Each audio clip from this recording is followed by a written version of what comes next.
Hello there and welcome back to this HTML5 course where today we're going to be continuing Unit 2. No, we're on Unit 2 where we're going over HTML elements. And specifically today we're going to be going over the details element in HTML. So without further ado, let's get right into this. Alright, so here we are in our code. Let's go ahead and create a new file as always. ls3.html. There we go. Inside here, I'm just going to go and copy it from here. Whoops. Copy that. There it is. Okay, and then here, what we're going to go ahead and do is do body. And inside here, what we're going to go ahead and do is do something like let's just say available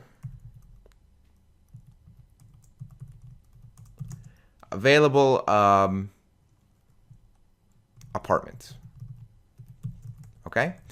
And then here we'll just do like 21, not 12, 21, 34, and 45. Let's add some breaks here.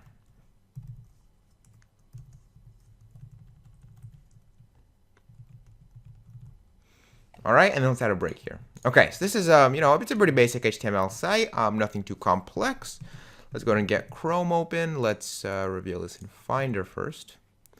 There it is, and there we go. Available apartments, 21, 34, 45. Pretty simple stuff. Now, what if we were to do something like this?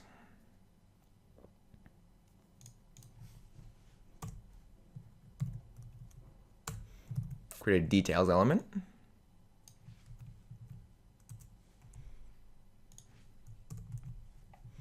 There we go.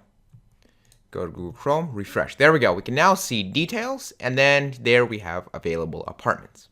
Now, you may be wondering, how do we actually change something in this details element, right? So how do we change the details text to instead say available apartments? Well, to do that, we'll just wrap available apartments in a summary tag.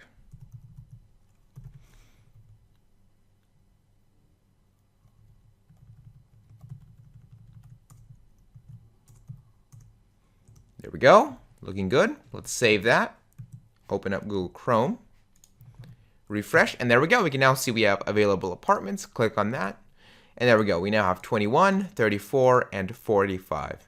And that is the details element and how that works. So essentially it allows us to create a drop-down where we can have more data.